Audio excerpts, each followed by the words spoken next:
All right, here we are, Friday, November 5th, 2021. This is a big day in Billy Joel lore. He's returning to Madison Square Garden tonight. And this morning, a new release just dropped. It's the Vinyl Collection Volume 1, which Michael has been itching, I say, to open. But he's waited just for all of you so we could all open this together and check it out, see what's in there, see what the records look like, see what the hype sticker looks like. So let's do this together. Mike, tell us about what we see on the front there. Tell us what that hype sticker says. Yeah, absolutely. So the hype sticker says Billy Joel, the Vinyl Collection Volume 1. 8 vinyl box set, including Cold Spring Harbor, Piano Man, Street Life Serenade, Turnstiles, The Stranger, 52nd Street, Songs in the Attic, and the previously unreleased Live at the Great American Music Hall, 2 LPs, plus a 50-plus page booklet highlighting Billy Joel's early career. And so essentially what you're seeing here is a Billy Joel record on a turntable. And it, if memory serves, this looks pretty much like a Sony turntable from back in the day. On the back, you've got Billy Joel in white and then the album collection volume 1 in red. Just a nice clean title. On the side of the box set, you're going to see the spines for each album, as well as catalog numbers, and there's the booklet there as well. I haven't even opened this yet, but already from what I can tell, they did a great job matching it to the original. So we've got what appears to be a paper or cardboard backing that isn't necessarily adhered to the box, but it's just kind of laid in behind it under the shrink wrap. And so we've got the 8 album covers, including the brand new Great American Music Hall cover right there. And we've got a little write-up from Anthony DeCurtis at Rolling Stone. Which says, decades are never nearly as delineated as they appear on a calendar. They leak into each other and overlap, sometimes lurching backwards, sometimes forwards. In the case of Billy Joel, the 70s began in 1971 and came to something like a triumphant end in 1981. The arc of this collection then traces the path of a young artist in search of his voice and his vision. It tells the story of a young man battling for respect and attaining it on his own impressive, uncompromising terms. He started the decade as an unknown and ended it as a superstar, one of the biggest rock stars in the world. Around the time of his breakthrough album, The Stranger, Joel would end his live shows by screaming to his audience, "Don't take any shit from anybody." This collection contains the music of a man who never did. All right, crack it open, my friend. Oh, here we go. What do you say? Use your teeth if you gotta. Got the razor here. So I'm the kind of guy that leaves my shrink wrap on the boxes. Yeah. So here we are. All right. The seal has been broken. I think the best place to start is going to be the booklet. And I don't know if you could see by the way it was in the box, but the albums themselves are in chronological order, starting with Cold Spring Harbor. And wow, at first glance, this is a really sharp booklet. That's nice. Bring it up a little closer if you could. Yep. Try not to get the glare of my Maximize light mine here. here too. Almost like a cracked leather look. And the covers themselves have like a high gloss finish.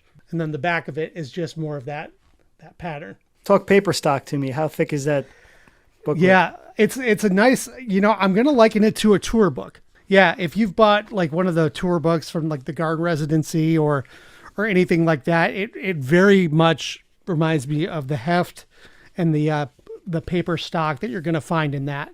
Nice. Very, very high quality. The spine as well has the title. And that looks like it's about the same width, I guess, of the records as well. So they all sit. Do they all sit equally in the box when you open it? Yeah, they do. So it's exactly the same dimensions as a record. So, and you're looking probably about the thickness of, say, Songs in the Attic. There's the opening. And then, so that's from the man himself, huh? It's been a long time coming, putting all of these albums in one package. It's a little intimidating, actually. This seems like a lot of work. I remember looking at each individual album and remember how much writing and recording and time and arranging and producing went into each album. Billy Joel. Just at first couple glance, I mean, they've got some incredible photos. There are some here that I've never seen. and I'm just on the first page. Now, is that one whole, I can see the writing behind it. Is that one whole essay that starts on the facing page and goes on to the right, or is that two different subjects? It's a few page piece that goes for quite a few pages. There's a lot of writing. There's a lot of writing before we even get. Okay, so yeah, Anthony DeCurtis writes the entire piece in here. And what's underneath that first page here? It looks like it says Billy Joel discography on Columbia Records. Singles, I see In Harmony 2.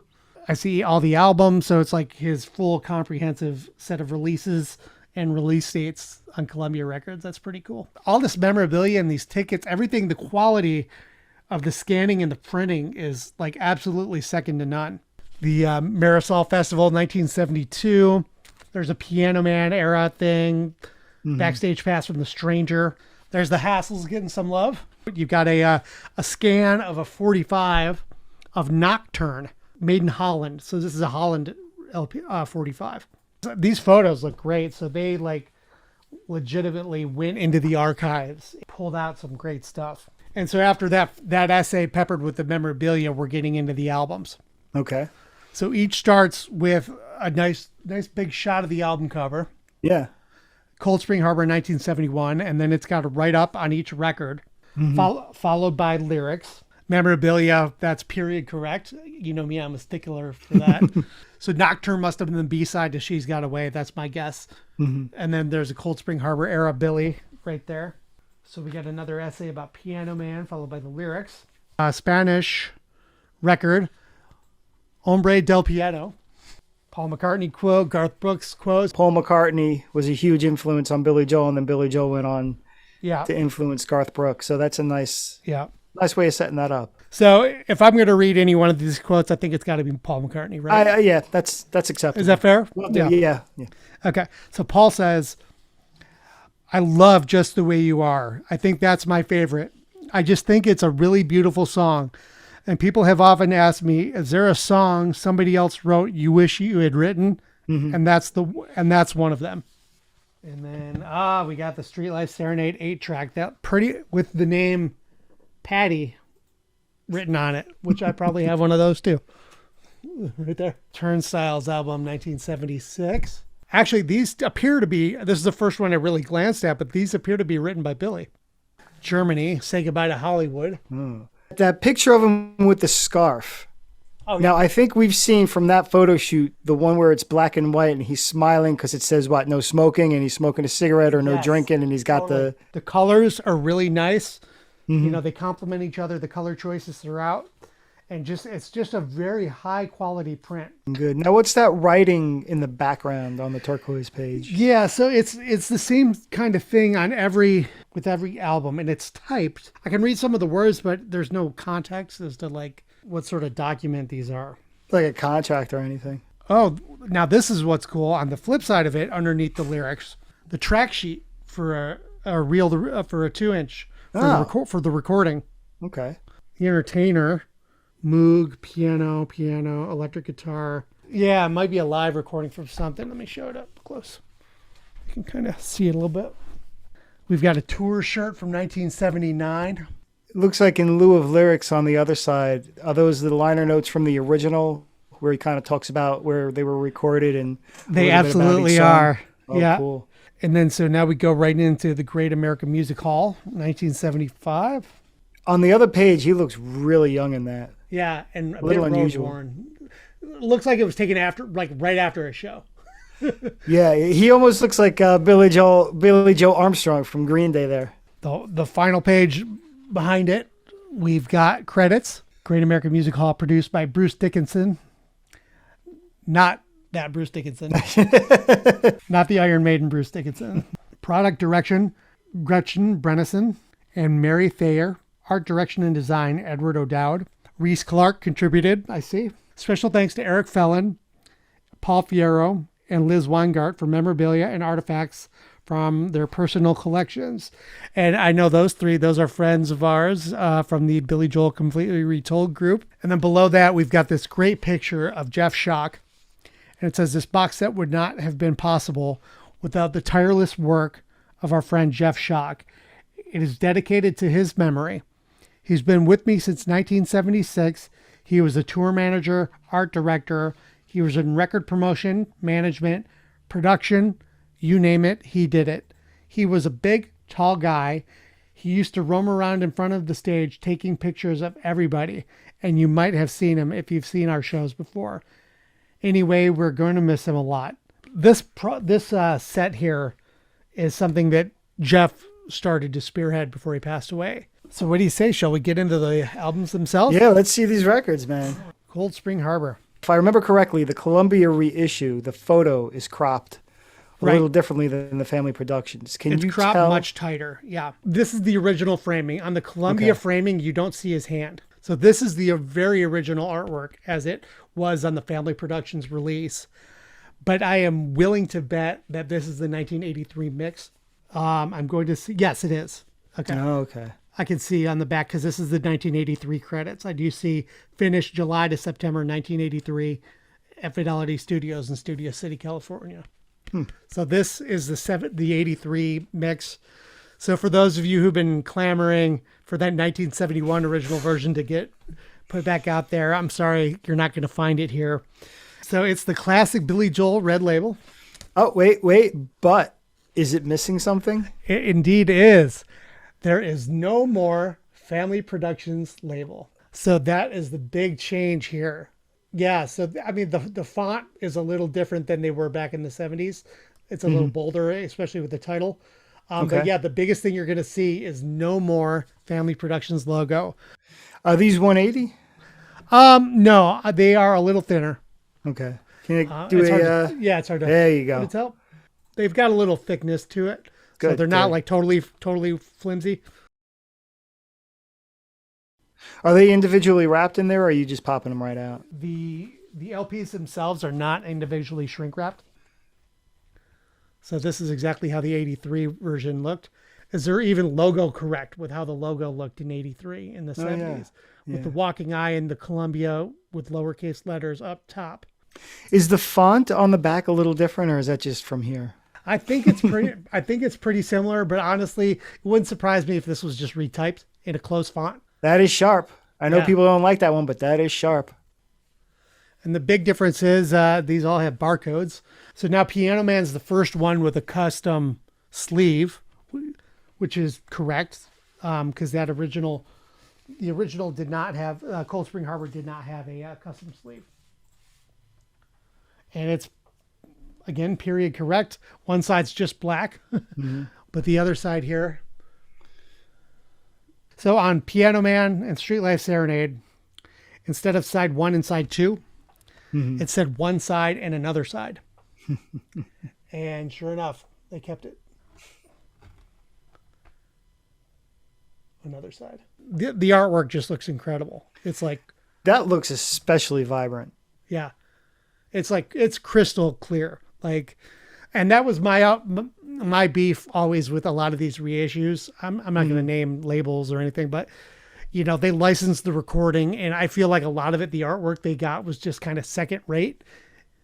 Like these, it's like, okay, Sony went into the archives, found the masters, used the masters, on everything because it just looks, perfect. And later releases like the 98 CD release, Billy Joel's Street Life Serenade was in the blue, in the top, Right, that was in the it. top of the sky there.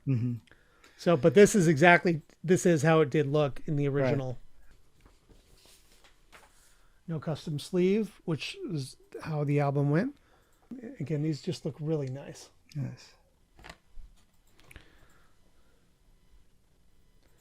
Wow, this looks really good.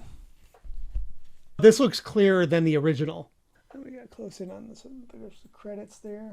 There we go. There's the turnstiles. Oh, yeah. That's the classic. Now, the question is, are the lyrics going to be easier to read? A No. little bit. I know, right? I know. You called it. In person, they're slightly... I have a pressing that's a darker green. That makes it easier, but true to the original, though, these are you got to work at it to get the lyrics. There we go. Now, I believe this is the 2008 positioning because if I'm not mistaken, the original 77 one was a little, the font, the text was a little smaller. It's more, had a little more space in the middle. There's the back. Classic shot of Phil, Liberty, Billy, Richie, and Doug. Excited to see in the 2008 version, this got left off, but there's the photo credits of who everyone is. Yeah, so far these are all like exactly like well done replicas of the original. Once again, yeah, I always love that shot too. I did too. Everything looks so good and so clear and so crisp. Honestly, this is the best looking Billy vinyl product I've seen since the originals. There's our stranger there, side one. Now, I want to see how nice this looks because this was originally a Polaroid. Yep. So it was never the most crisp photo in the world anyway. It looks really good. Yeah. There's that Nice. original. Nice. Yep. Same colors, everything. Mm-hmm. I feel like they brighten the photos. Like they don't look as dark. So these are definitely easier to see. Mm-hmm. But they look really good. There's side two. Cool. Is it a little brighter? It feels like it might pop just a shade more. Yeah, those are the classic liner notes. Yep. I'm really blown away with how good it looks. Even though they have that stuff printed in the booklet, they included it. The back, that's one of my favorite Billy shots there. Yep, looks really That's good. fantastic. The one difference here is the original was on more of a matte cardstock. Mm-hmm. This is more of like a semi-gloss, which is like your standard insert. Here we go. There it is. Original sleeve. David Brown, Russell Javers. Yeah. There's Doug, Richie, Liberty. That shot of Liberty cracks me up. Yeah, with the It doesn't even Back look to like the Future visors. Yeah, it doesn't even look like him. Side one. All right. Uncharted territory. Here we go. 1975. There it is. For the first time ever. The back is all in silver with black and white text behind it. It says recorded live for Columbia Records / CBS by Ron Mallow and Mike Stewart with DSR Productions.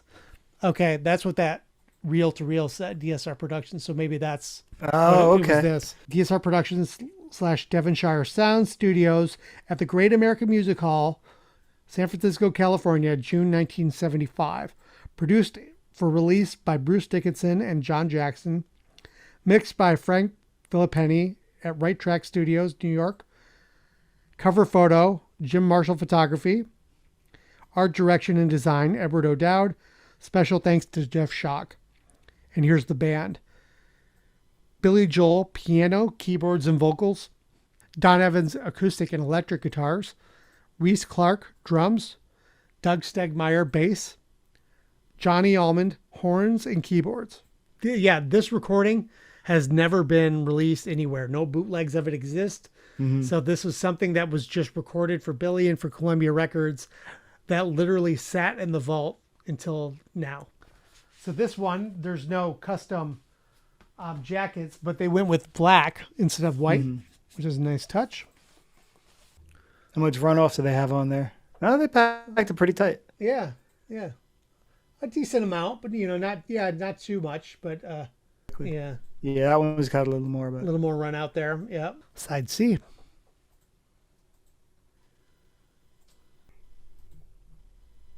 The pressings look strong, solid. This thing just looks fantastic. I mean, they did just top to bottom a really good job with it. American Music Hall. Then that's not a gatefold.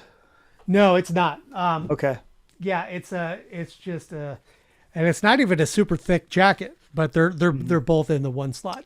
This is released today, November 5th, 2021, and clearly they're setting up for a volume 2, which is going to begin with Glass Houses and go through River of Dreams, and Who knows? We may see Fantasies and Delusions on record. And Yeah. can we plead our case for a Live from Long Island vinyl release or something cool from the next one? Ooh, well, that would be something. Really well done. I know a lot of people were nervous, not thrilled about the price point, $240 on Amazon and things like that. But, you got to think it's not like you're just getting a record or two. This is, his first 6 records, first live album, and then a brand new double live album. So you're really getting a lot of quality, and I can definitely see that a lot of care and time was put into this set. If you want to see more cool things come out, it's all driven by sales. I would wager to guess that the Stranger Deluxe Edition didn't do terribly well. So, there was originally going to be expanded versions of the whole catalog. That didn't happen. I, for one, would love to see more of these reissues of Volume 2, certainly, and some interesting new standalone releases.